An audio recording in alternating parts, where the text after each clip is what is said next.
Okey, jadi tajuk yang semua nampak ni iaitu pada minggu ni berkaitan konsep dan pendekatan pendidikan dalam Islam. Konsep dan pendekatan pendidikan dalam Islam ataupun bagaimana Islam melihat pendidikan. Ataupun dalam istilah subjek ni kita katakan pandangan alam Islam lah. Pandangan alam Islam tentang pendidikan. Okey.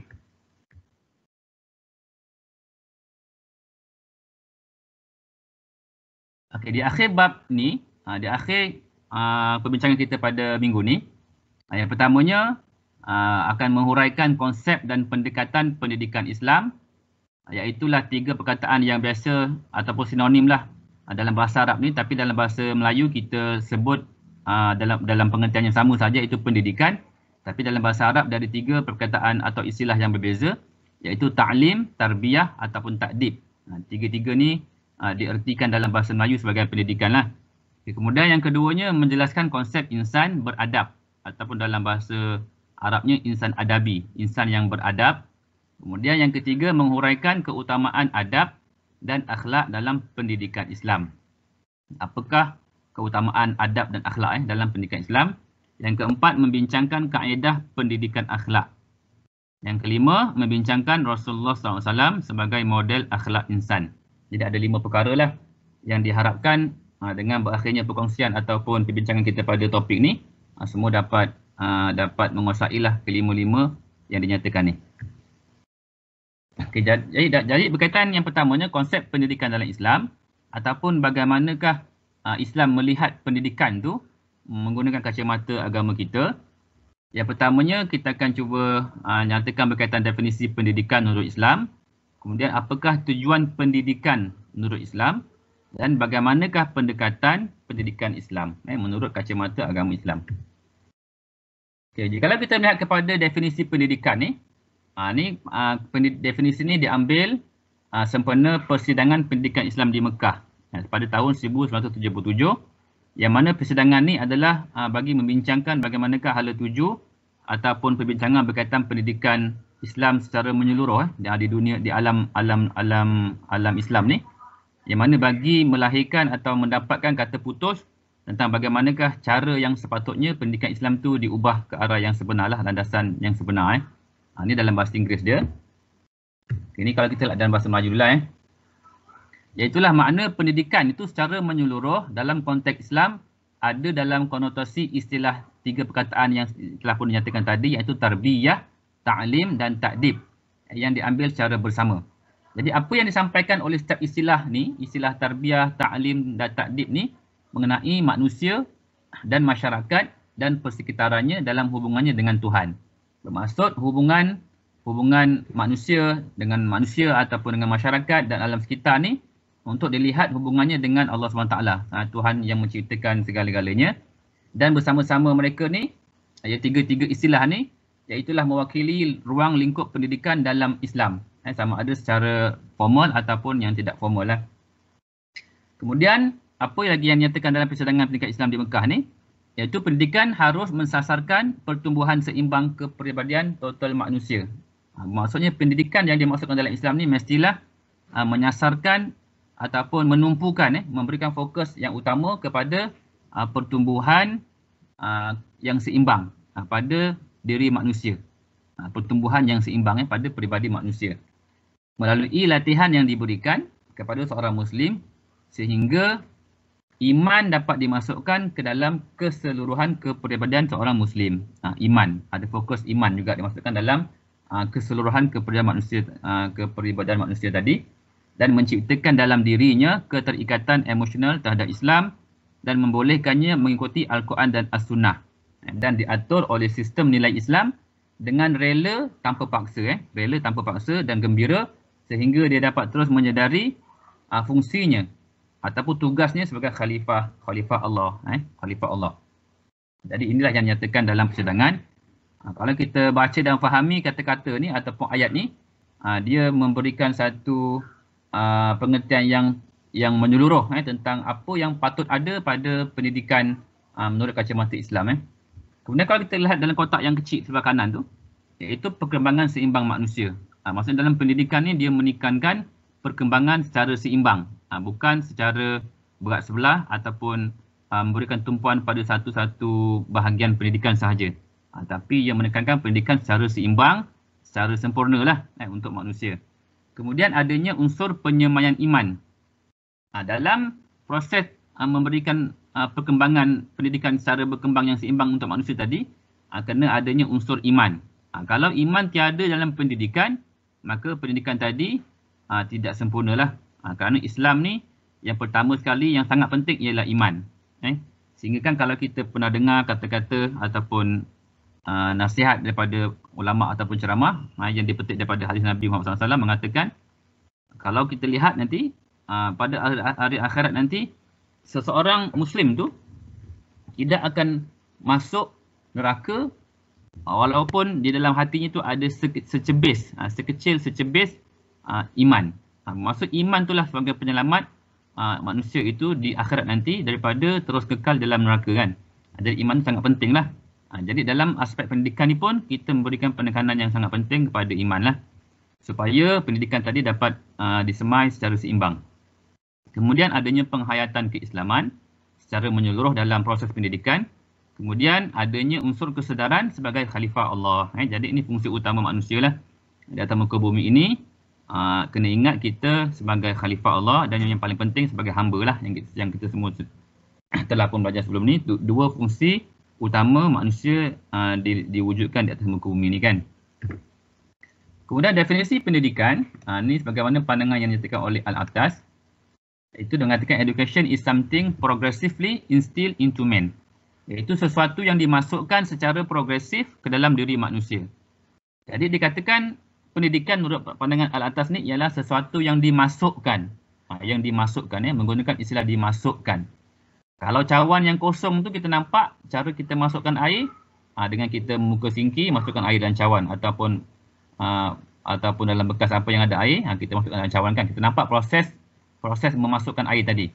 Jadi ilmu ni ataupun pendidikan ni dikatakan sesuatu yang dimasukkan secara progresif ke dalam diri manusia. Progresif ni kita boleh faham sebagai satu proses yang beransur-ansur lah secara peringkat demi peringkat demi untuk kemajuan atau perkembangan manusia. Jadi sesuatu yang dimasukkan secara progresif. Kalau kita kaitkan bagaimana penurunan Al-Quran, wahyu pun diturunkan kepada Nabi Muhammad SAW secara beransur-ansur, secara peringkat-peringkat. Jadi kita boleh kaitkan di situ adanya unsur pendidikan lah. Bermaksud Allah mendidik Nabi Muhammad SAW secara berperingkat-peringkat juga. Demi ayat demi ayat, sikit demi sikit. Yang akhirnya mengambil masa 23 tahun, sempurnalah Al-Quran secara sempurna kan.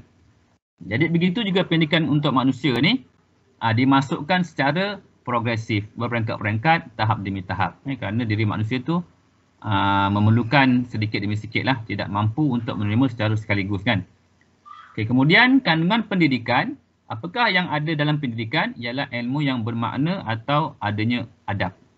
Kita dah maklum pada minggu lepas. Minggu lepas ada disentuh apakah yang dikatakan ilmu. Ilmu tu ialah sesuatu yang memberi makna. Makna tu bermaksud memberi manfaat lah kepada manusia. Kalau ilmu tu tidak memberi makna, tidak memberi manfaat kepada manusia, bermaksud ilmu tu sesuatu yang sia-sia lah, yang tidak ada fungsinya kepada manusia. Jadi pendidikan mestilah menggunakan ataupun sesuatu tadi yang dimasukkan tadi dikatakan ilmu yang bermakna ataupun adanya adab lah. Kemudian apakah yang dikatakan pendidikan? Pendidikan tu ialah pengenalan yang ditambah dengan pengakuan sesuatu dalam susunan penciptaan yang membawa kepada pengenalan dan pengakuan tentang kedudukan Tuhan dalam susunan wujud dan kewujudan. Kalau perhati kata-kata atau pandangan Profesor Al-Attas ni, dia menggunakan istilah-istilah yang kita kena fikir banyak kali kan. Sebab susunan ayatnya merupakan kata-kata ataupun perkataan-perkataan yang membawa maksud yang detail, tapi istilahnya kita suka faham kan. Iaitu yang mengatakan iaitu pendidikan tu ialah pengenalan dan yang ditambah dengan pengakuan. Kita mengenali dan kita memperakui lah sesuatu yang ada dalam susunan penciptaan. Semua ciptaan di alam dunia ni maksudnya kita mengakuinya, kita mengenalinya secara menyeluruh, yang mana akhirnya kita akan mengaku tentang kedudukan Tuhan dalam penciptaan ataupun kewujudan yang ada tadi. Itu maksudnya pendidikan. Iaitu kita mengenali dan mengakui sesuatu yang ada di alam semesta ni yang akhirnya membawa kepada pengenalan dan pengakuan kita tentang adanya Tuhan dalam susunan wujud dan kewujudan. Itu maksudnya pendidikan. Ini dalam kacamata Islam lah. Kalau Barat, mereka tidak melihat adanya kaitan atau adanya unsur Tuhan dalam setiap penciptaan. Mereka menolak Tuhan secara total lah. Kemudian dalam pendidikan ni mengambil kira keseluruhan unsur manusia, roh dan jasad. Pendidikan ni pendidikan yang mengambil kira keseluruhan unsur manusia. Manusia tadi, kita dah belajar sebelum ni, adanya gabungan dua unsur roh dan unsur jasad. Jadi pendidikan tu kita boleh mendidik roh kita bagaimana dan kita juga boleh mendidik jasad kita bagaimana. Jadi pendidikan roh dan jasad ni dia ada istilah yang sesuai lah. Sama ada ta'lim ke ataupun ta'dib ataupun tarbiyah. Nanti kita akan ulaslah satu persatu. Kemudian proses pendidikan ataupun ta'dib tu yang kita guna pakai perkataan ta'dib ialah proses penyemaian adab. Menyemai adab. Proses menyemai adab dalam diri insan atau diri manusia tadi kita katakan sebagai ta'dib. Kemudian siapakah insan atau siapakah makhluk yang menerima pendidikan ta'dib tadi? Sudah pasti manusia lah, kita semua menerima pendidikan. Binatang tidak dikatakan menerima pendidikan. Contohnya, seekor ayam telah menerima pendidikan daripada ibunya. Tidak boleh kita buat macam tu. Ayat pendidikan ni hanya khusus untuk manusia. Binatang, tumbuhan tidak kita katakan sebagai menerima didikan daripada ibunya. Contoh kan. Okay, apakah tujuan pendidikan? Tujuan pendidikan ni juga diambil daripada persidangan pendidikan Muslim sedunia ni pada tahun 1977 ni. Yang dinyatakan ni dalam bahasa Inggeris. Tapi saya ada ubah kepada bahasa Melayu. Di sini kalau lihat di sini, apakah tujuannya? Tujuannya ialah pendidikan tu mestilah harus mensasarkan pertumbuhan seimbang. Yang ternyatakan tadi, seimbang dari segi kepribadian manusia secara menyeluruh. Melalui latihan, semangat, akal, perasaan dan daya tubuh manusia. Oleh itu, pendidikan harus memenuhi pertumbuhan manusia dalam semua aspek. Pendidikan manusia ni mestilah pertumbuhan seimbang dalam semua aspek. Sama ada rohaninya, intelektualnya, imaginatif, fizikal, saintifik, linguistik, sama ada individu ataupun kolektif dan memotivasikan semua aspek ni ke arah kebaikan dan pencapaian kesempurnaan.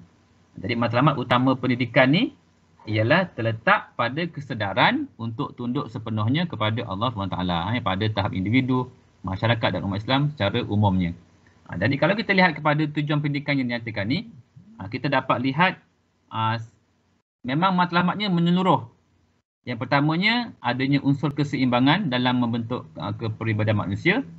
Kemudian kepribadian tadi itu ialah dalam bentuk pertumbuhan yang menyeluruh merangkumi semua aspek. Bukan penekanan secara satu-satu. Contohnya memberi penekanan hanya pada intelektual sahaja ataupun hanya pada rohani sahaja. Tidak. Tapi fokusnya pada semua aspek secara komprehensif menyeluruh. Dan akhirnya tadi kesemua aspek yang dinyatakan ni akan membawa ke arah kebaikan dan pencapaian kesempurnaan dalam pendidikan lah. Matlamatnya kebaikan. Bukan matlamatnya untuk ada unsur untuk diri sendiri. Tanpa memikirkan orang lain atau sebagainya. Tapi akhirnya semua sekali ni akan berbalik juga kepada kesedaran atau tunduk patuhnya kita kepada Allah SWT sebagai hamba. Bila kita sedar tentang dua fungsi utama yang asal untuk manusia tadi sebagai hamba dan khalifah, maka akhirnya semua perkara pun termasuk dalam pendidikan ni pun kita akhirnya akan kembali juga kepada Allah SWT. Kalau lihat belah kanan tu, dinyatakan melahirkan insan yang baik, bermatlamatkan nilai akhlak, bawa manusia kepada Tuhan lah. Okey, bagaimanakah pendekatan pendidikan Islam? Minggu lepas pun dah diterangkan oleh kumpulan 5 ni tentang 3 istilah ni. Kali ni kita ulas lebih detail sikit. Iaitu perbezaan pendekatan pendidikan dalam Islam, istilah yang berbeza. Iaitulah pertamanya ta'lim, yang kedua tarbiyah, yang ketiga ta'dib. Tiga-tiga ni merupakan perkataan daripada bahasa Arab. Kalau belajar bahasa Arab, dalam bahasa Arab tu dah ada nama subjeknya sorof. Ada sorof, ada nahu.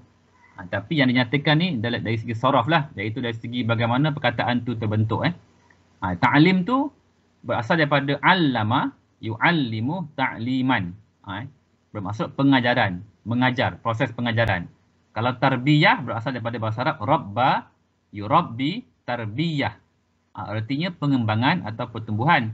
Kalau ta'dib berasal daripada addaba, yu'addibu, ta'diban, ta'dib, iaitu pendidikan ataupun bimbingan. Kesemua bererti pendidikan dalam bahasa Melayu lah. Okay, kalau kita lihat pada ta'lim tu artinya ialah pengajaran. Hanya fokus tumpuannya pada pengajaran, memberi ilmu. Itu proses transfer ilmu pengetahuan, memindahkan ilmu. Seorang guru ta'lim, memindahkan ilmu kepada pelajarnya. Proses tu namanya proses ta'lim. Apakah yang terlibat? Terlibat dalam diri manusia atau pelajar pada ketika itu hanyalah proses pendidikan kognitif. Kognitif ni minda lah, ataupun dari segi akal sahaja semata-mata. Proses dari tidak tahu menjadi tahu. Daripada tidak mengenali A kepada mengenali huruf A. Maka proses tu ialah proses pengajaran, ta'lim. Hanya proses memberitahu. Itu ta'lim. Kemudian tarbiyah pula diartikan sebagai proses pengembangan dan bimbingan jasad, akal dan jiwa. Pengembangan dan bimbingan jasad, akal dan jiwa. Disertai elemen kasih sayang dan kelembutan hati. Jadi tarbiyah ni merujuk kepada perkembangan aspek fizikal dan emosi pelajar. Fizikal dan emosi pelajar. Tarbiyah merupakan proses pengembangan diri yang bersifat fizikal dan kuantitatif. Fizikal. Lebih fokus kepada fizikal. Kalau binatang pun menggunakan istilah tarbiyah ni, rabba, tarbiyah. Menggunakan proses membesarkan atau mengembangkan dari segi fizikal lah, jasadi, fizikal. Kemudian ta'dib, addaba yu'addibu ta'dib. Ta'dib ni bererti pengenalan, memberitahu pengenalan, membimbing secara beransur-ansur, yang akhirnya dapat membimbing ke arah kehalusan budi, pekerti ataupun adab. Jadi adab tu ialah proses yang paling diutamakanlah dalam agama kita Islam. Antara tiga perkataan pendidikan yang dipilih ni, ta'lim, tarbiyah, ta'dib, perkataan ta'dib yang dipilih dalam Islam yang memperlihatkan pengertian ataupun maksud yang lebih menyeluruh, yang melibatkan proses pendidikan insan tadi, manusia menjadi insan yang sempurna di kacamata Islam lah. Dan perkataan inilah addaba ta'dib ni yang dinyatakan dalam hadis Nabi Muhammad SAW. Kalau lihat di situ, addabani rabbi fa ahsana ta'dibi. Yang artinya ialah Tuhanku lah yang telah mendidikku, addabani rabbi, Tuhanku lah yang telah mengajarkan adab kepadaku, dan maka pengajaran Allah tadi merupakan sebaik-baik pengajaran atau pendidikan adab kepada Nabi Muhammad SAW. Jadi kalau ditanya antara tiga istilah ni, ta'lim, tarbiyah, ta'dib, manakah yang lebih komprehensif maksudnya, yang lebih menyeluruh maksudnya, ialah perkataan ta'dib. Okey, bagaimanakah istilah ta'lim, tarbiyah, ta'dib tadi boleh wujud, boleh muncul dalam pandangan alam Islam. Kalau kita lihat ta'lim tu diambil daripada firman Allah SWT dalam surah Al-Baqarah ayat 31 tentang proses Allah menciptakan Nabi Adam. Kalau pernah baca erti dia, yang Allah mengatakan a'udzubillahi minasyaitonirrajim, wa idz qala rabbuka lil malaikati inni ja'ilun fil ardi khalifah, ayat tu hingga akhir ayat. Dan dalam ayat tu ada Allah menyatakan wa 'allama, dan ia telah mengajarkan Nabi Adam akan segala nama, benda dan gunanya. Kemudian ditunjukkan kepada malaikat, lalu ia berfirman, terangkanlah kepadaku nama benda-benda ini, semuanya jika kamu golongan yang benar. Jadi 'allama wa 'allama Adamal asma'a kullaha. Jadi 'allama tu mengajarkan. Jadi mengajarkan tu ialah lebih kepada akal, kognitif, intelek. Kalau kita tengok kaitan antara perkataan mengajarkan tu, ialah Allah menyatakan memberitahu tentang nama-nama benda. Supaya terangkan kepada malaikat tentang nama-nama benda tu. Jadi fokusnya pada akal lah. Jadi itu perkataan 'allama. Kemudian tarbiyah diambil daripada firman Allah SWT dalam surah Al-Isra ayat 24. Berkaitan dengan apakah yang patut dilakukan oleh anak kepada ibu bapanya. A'udzubillahi minasyaitonirrajim. Ayatnya ialah waqfid lahuma janahadz dzulli minar rahmah wa qur rabbirhamhuma kama rabbayani saghira. Rabbayani. Rabbayani berasal daripada rabba lah. Rabba Yurabbi tarbiyah. Rabbayani saghira. Diartikan di sini Rabbayani itu ialah memelihara dan mendidikku semasa kecil. Maksudnya proses pemeliharaan, menjaga, mendidik ibu bapa kita masa kecil tu dinamakan sebagai tarbiyah. Mendidik. Kan contoh beri makan, memastikan kesihatan dan sebagainya. Itu merupakan proses tarbiyah lah. Jadi kalau kita lihat di bawah tu, iaitu tarbiyah ni ialah perkembangan berperingkat. Dan diguna pakai untuk manusia, untuk haiwan dan tumbuhan dari segi fizikalnya lah. Tadi nyatakan tarbiyah tu bersifat jasadi ataupun bersifat fizikal dan kuantitatif. Dan kemudian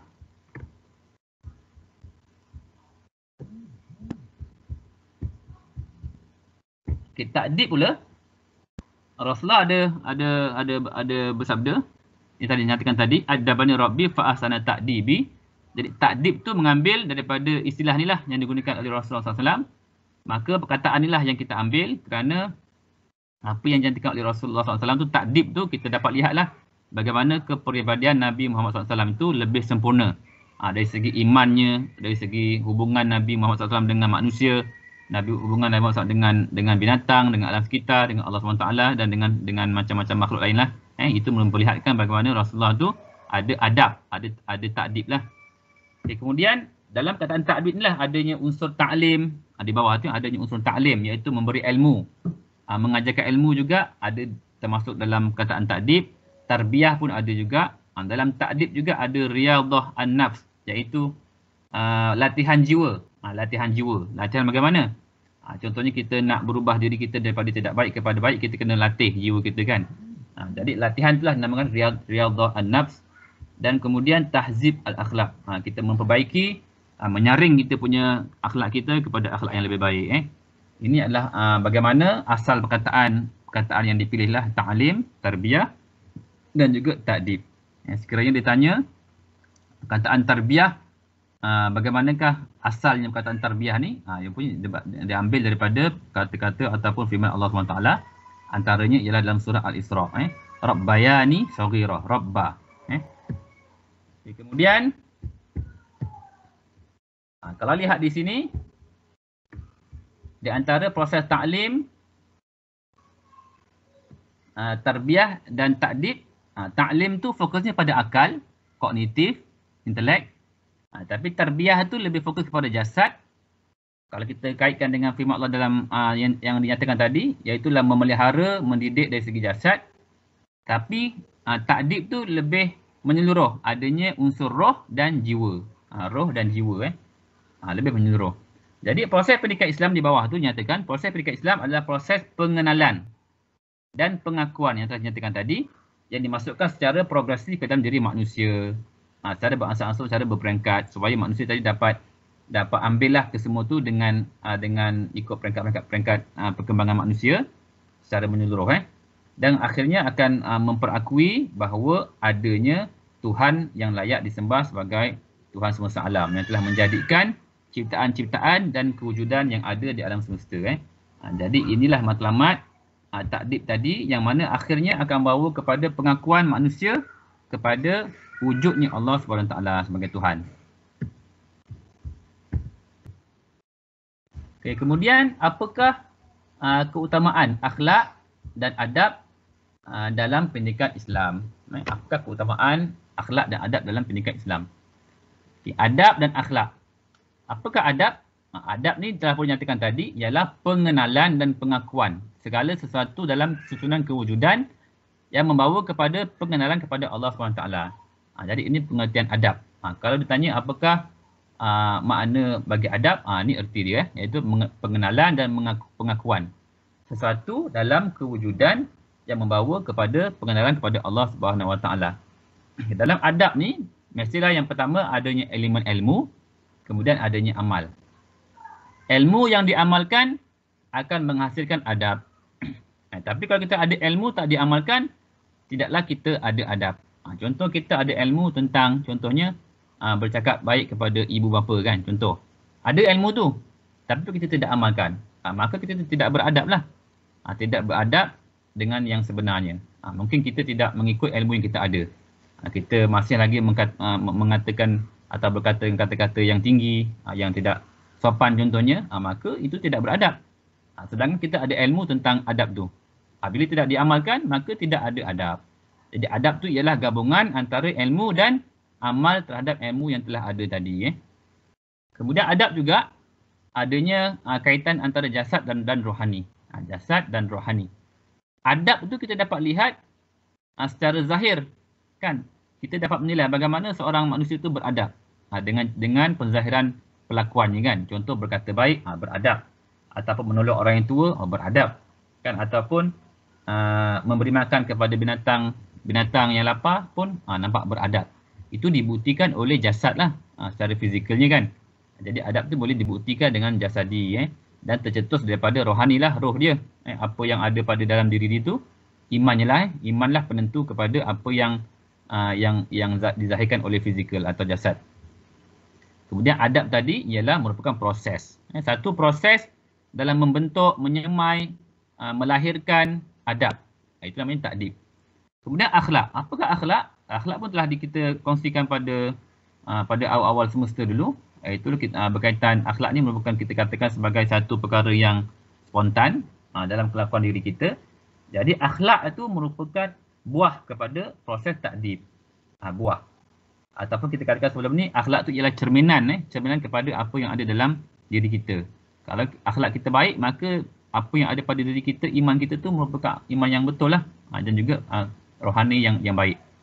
Jadi takdib tadi merupakan sebagai proses pendidikan menurut Islam, menyempurnakan akhlak manusia di samping hadis yang mengaitkan akhlak dengan iman. Jadi takdib tu biasanya dikaitkan dengan akhlak. Dinyatakan, Rasulullah juga mengatakan, sesungguhnya aku ni diutus untuk menyempurnakan akhlak. Innama bu'istu liutammima makarimal akhlak. Aku ni diutuskan, diberikan wahyu, dilantik menjadi nabi dan rasul semata-mata untuk menyempurnakan kemuliaan akhlak. Jadi akhlaklah yang menjadi fokus kepada utusan Nabi Muhammad SAW. Dengan akhlak yang baik akan melahirkan suasana yang baik, individu yang baik, masyarakat yang baik, dan sebagainya lah. Jadi Islam tu amat menitik beratkan tentang pembinaan akhlak yang sempurna dan baik. Kemudian kalau lihat di bawah tu, natijah proses pendidikan Islam tu ialah membina adab dan meneguhkan akhlak. Adab dan akhlak ni sangat penting dan sangat diutamakan dalam agama Islam. Kalau tidak beradab, maka tidak ada iman. Kalau tidak berakhlak pun kita lihat tidak ada iman. Jadi adab dan akhlak ni mencerminkanlah iman bagi seorang manusia. Cabaran. Apakah cabaran dalam pembinaan akhlak dalam pendidikan Islam? Akhlak-akhlak ni ada cabaran dia. Walaupun kita telah nyatakan tadi, matlamat utama dalam pendidikan Islam tu ialah untuk membina adab dan membina akhlak secara menyeluruh dalam semua aspek yang akhirnya membawa kepada pengakuan adanya Tuhan, Allah SWT sebagai pencipta. Tapi dalam mencapai matlamat tadi, adanya cabaran-cabaran dia.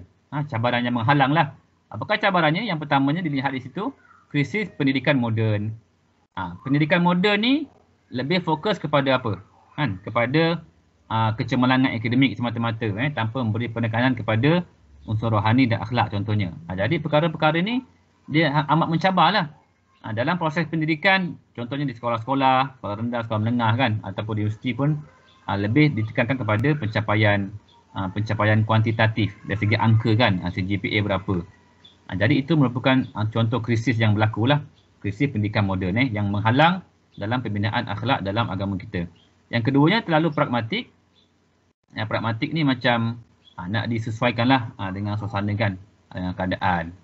Yang ketiga, berorientasi peperiksaan. Telah pun nyatakan tadi, belajar semata-mata untuk periksa, untuk dapat keputusan yang cemerlang GPA yang akhirnya akan dapat kerja yang bagus dan gaji yang tinggi dan sebagainya kan.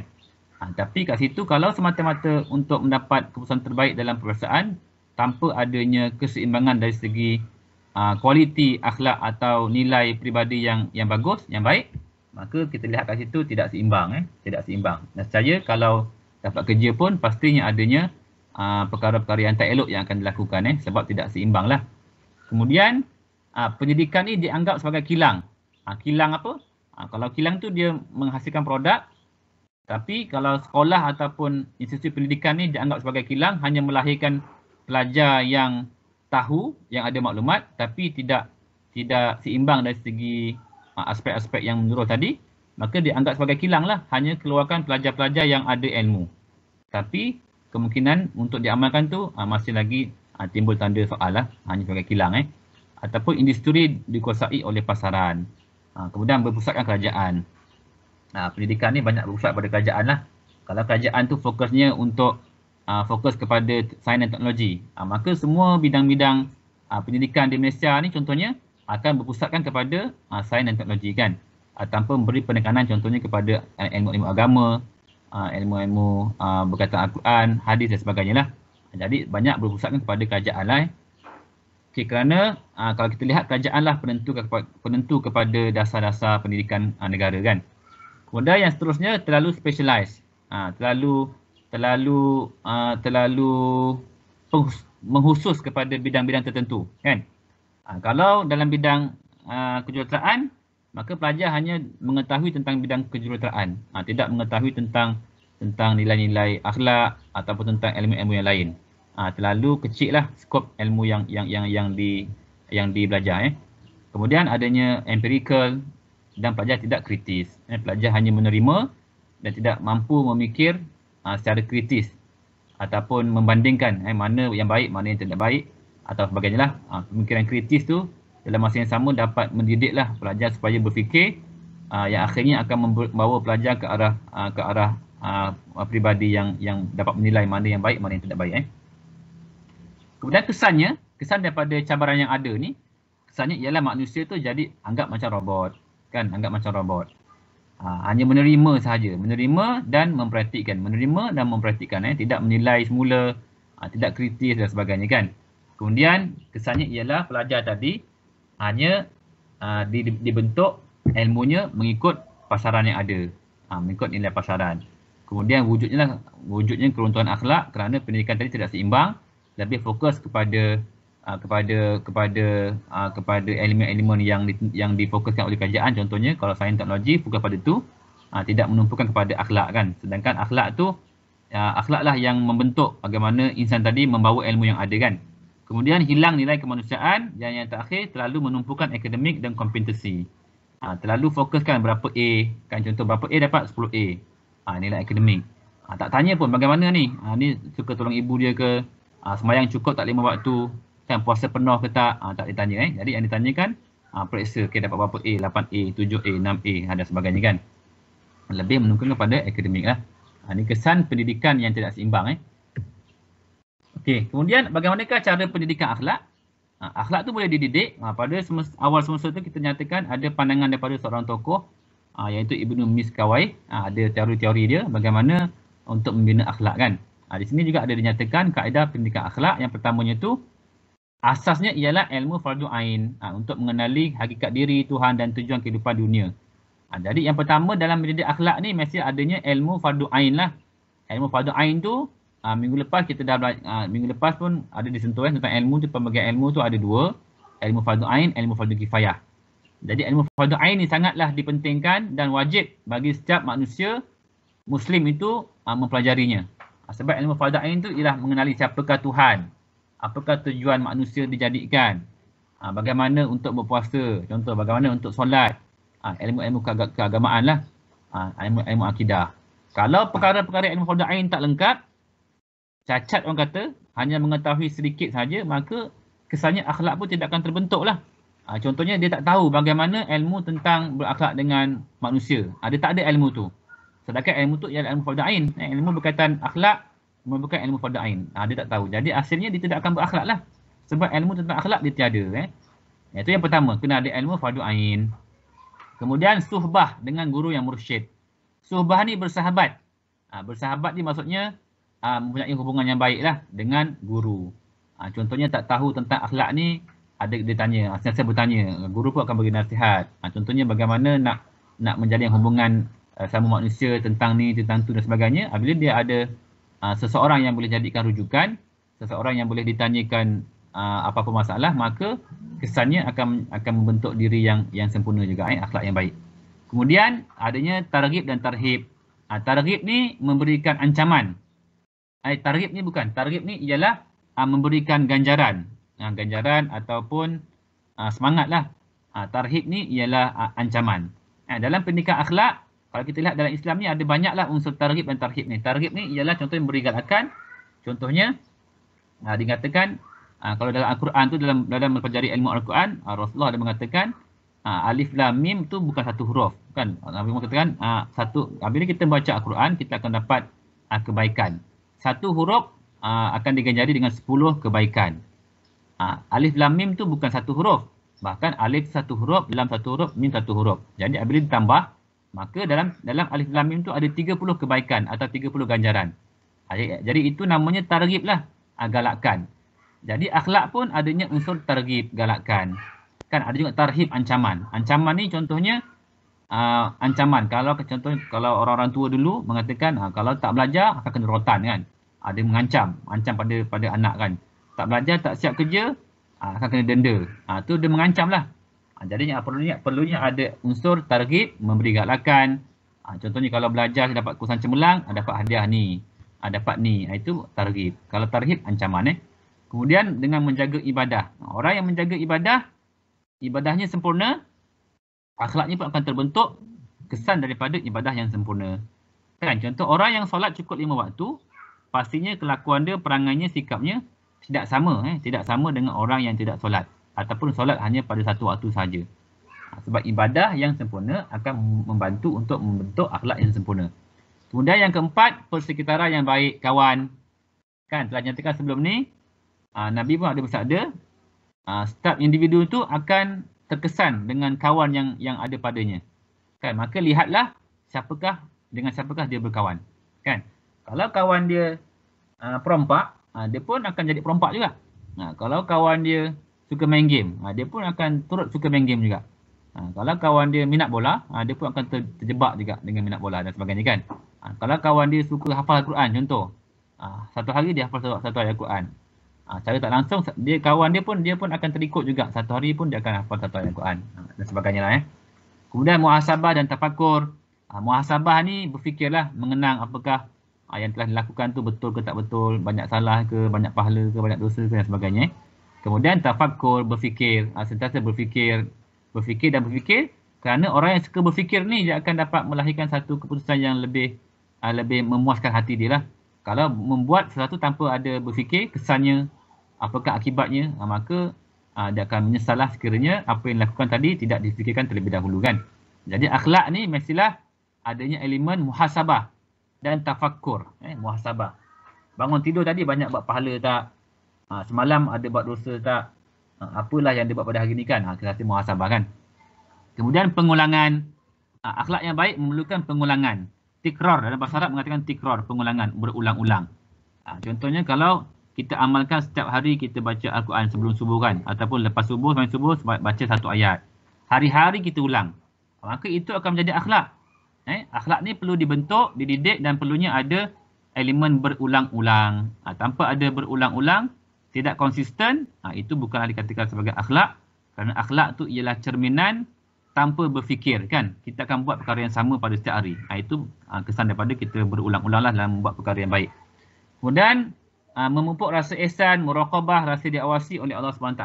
Muraqabah ni rasa diawasi ataupun ihsan lah. Kalau kata ihsan tu ialah kita menganggap Allah nampak kita, walaupun kita tak nampak Allah, kita anggap saja Allah nampak kita. Tapi muraqabah ni kita merasakan Allah tu memerhati setiap apa yang kita lakukan. Contoh dalam sekarang ni, kita tengah belajar ni. Mungkin saya tak nampak ni, ada yang tengah belajar betul-betul depan laptop ke, ataupun ada tengah buat apa, kan, buat perkara lain ke. Maka Allah nampak, kan, benda tu. Itu masih muraqabah lah. Kalau kita sentiasa rasa adanya pengawasan daripada Allah SWT pada setiap masa, kita akan berhati-hati dan takut. Takut kerana Allah ada utuskan malaikat yang mencatat baik dan buruk kita, kan. Kiraman katibin, malaikat tu, kan. Kalau kita baik, malaikat catat. Kalau kita buat tak baik, malaikat catat. Jadi dengan adanya catatan malaikat ni dan adanya pengawasan daripada Allah SWT, takkan kita nak berakhlak dengan akhlak yang tak baik, kan. Kita pun takut untuk berakhlak dengan akhlak yang tak baik. Sebab kita tahu nanti akhlak kita tu akan dicatat, akan dirakam oleh malaikat yang telah ditugaskan oleh Allah SWT, kan. Kemudian tazkiyatun nafs, menyucikan jiwa dengan cara bertaubat dan mengukuhkan ilmu tentang tauhid, mengesahkan Allah SWT. Orang yang jiwanya berubah. Kalau kita belajar sebelum ni kan, jiwa tu ada 3 peringkat jiwa. Jiwa amarah yang suka buat keburukan, jiwa lawamah, kejap baik, kejap tak baik, ataupun mutmainnah, jiwa yang tenang. Maka bila kita berada pada jiwa yang amarah contohnya, suka buat perkara yang tak elok, maka kita kena sucikan jiwa kita lah. Dengan cara bertaubat, beristighfar, astagfirullahalazim, kan, istighfar banyak-banyak. Dan kita kukuhkan lagi kita punya mengesakan Allah tu dengan cara yang betul supaya jiwa kita tadi boleh berubah kepada jiwa yang lebih baik. Bila jiwa tadi menjadi baik, automatik akhlak pun akan jadi baik lah. Akhlak tu kan kesan daripada jiwa, kan. Kemudian saling mendoakan. Kalau kita nampak kawan kita mungkin berakhlak dengan yang kita nampak macam kurang baik ataupun kurang sesuai, kita doakan dia supaya dia jadi orang yang lebih baik. Kerana kalau kita mendoakan orang lain, doa tadi akan berbalik semula kepada diri kita, kan. Sebab tu kita kena digalakkan berdoa, kerana doa tu senjata bagi orang Islam, kan. Kita nak apa-apa pun kita doa, minta pada Allah SWT. Kesannya ialah Allah akan makbulkan doa kita, kan. Cumanya bagaimana cara Allah memakbulkan doa tu, mungkin dengan cara yang kita pun tak dapat bayangkan. Mungkin kita minta Allah berikan rezeki kepada kita, tapi Allah tidak beri rezeki dalam bentuk duit yang banyak. Mungkin rezeki dari segi kesihatan yang berterusan, rezeki dari segi kawan yang baik, rezeki dari segi senang buat kebaikan dan sebagainya, kan. Jadi inilah antara perkara-perkara yang boleh dinyatakan, kita boleh fikirkan, yang boleh membantu dalam membentuk atau mendidik akhlak kita menjadi akhlak yang baiklah. Okey, kemudian masuk pada topiknya Rasulullah model akhlak tertinggi. Okay, dalam Al-Quran ada menyatakan, Allah ada menyatakan dalam firman-Nya dalam Al-Quran, laqad kana lakum fi rasulillahi uswatun hasanah. Bagi kamu ni ada contoh teladan yang terbaik, iaitu pada Rasulullah SAW. Dari segi akhlak pun Rasulullah merupakan manusia yang punya akhlak yang tertinggi. Kerana ada sahabat bertanya kepada isteri Rasulullah, iaitu Sayyidina Aisyah. Dia tanya bagaimanakah akhlak Rasulullah SAW. Sayyidina Aisyah mengatakan, kana khuluquhu Al-Quran. Adalah akhlak Nabi itu ialah Al-Quran. Kalau kita baca Al-Quran tu tentang perkara tu, tentang akhlak ni, akhlak yang baik, semua tu ada pada Rasulullah SAW. Sebab tu dikatakan akhlak Rasulullah ialah Al-Quran. Semua yang aku anjurkan, Rasulullah amalkan perkara tersebut. Kerana Rasulullah tu berakhlak baik, sebabnya Allah tu dipandu oleh Allah SWT. Adabani Rabbi fa'ahsana ta'dibi. Kalau kita ni mungkin kita diajar adab oleh ibu bapa kita, kan. Mungkin diajar adab oleh kawan-kawan, oleh guru-guru sekolah agama, kan, oleh pakcik makcik dan sebagainya. Tapi Rasulullah ni diajar adabnya oleh Allah Subhanahu Wa Taala, oleh Tuhan yang menjadikan manusia. Maka sudah pasti sempurnalah akhlak Rasulullah SAW, kan. Kemudian akhlak Rasulullah ni berteraskan kasih sayang. Bukan menghukum, bukan mengecam.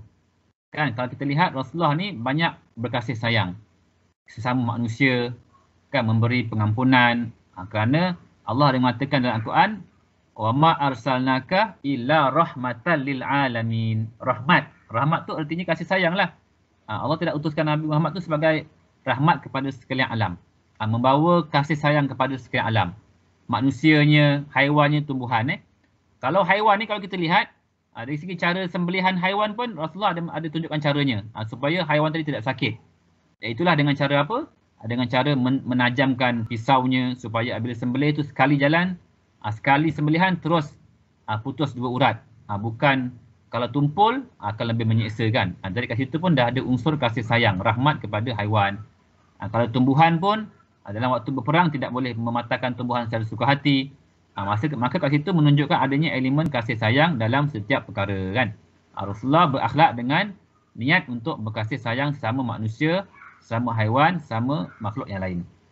Kemudian akhlak Rasulullah ni bukan hanya pada keluarga Rasulullah saja, tapi akhlak Rasulullah ni terbaik ataupun menjadi model yang terbaik kepada sesama manusia. Dari segi keluarga pun, masyarakat, sama ada melibatkan orang Islam, orang bukan Islam, semuanya Rasulullah ni menunjukkan akhlak yang terbaik. Kalau dari segi keluarga tu Rasulullah ada mengatakan, khairukum li ahlihi wa ana khairukum li ahli. Sebaik-baik kamu ialah kamu yang terbaik dengan keluarganya. Maka aku ni ialah orang yang paling baik dengan keluarga aku. Rasulullah mengatakan, kan. Jadi Rasulullah ni sangat baiklah. Sangat berkasih sayang kepada keluarga, masyarakat dan sebagainya, kan.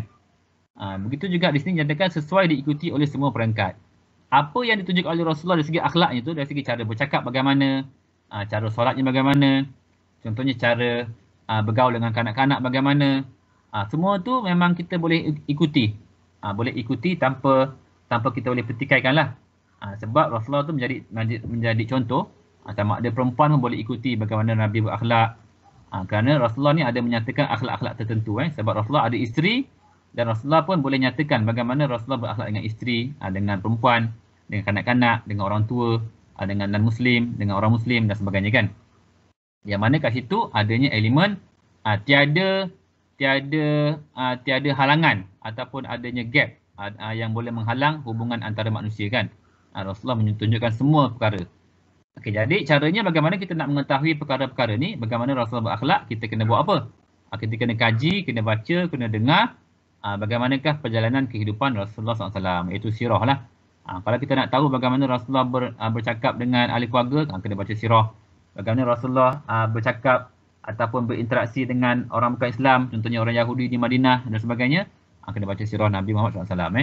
Kemudian menyedari dan mengakui kasih sayang Rasulullah SAW untuk umat. Kita juga tahu dengan akhlak yang ada tu menunjukkan bahawa Rasulullah tu sangat sayang, kasihkan kepada umat Nabi Muhammad SAW.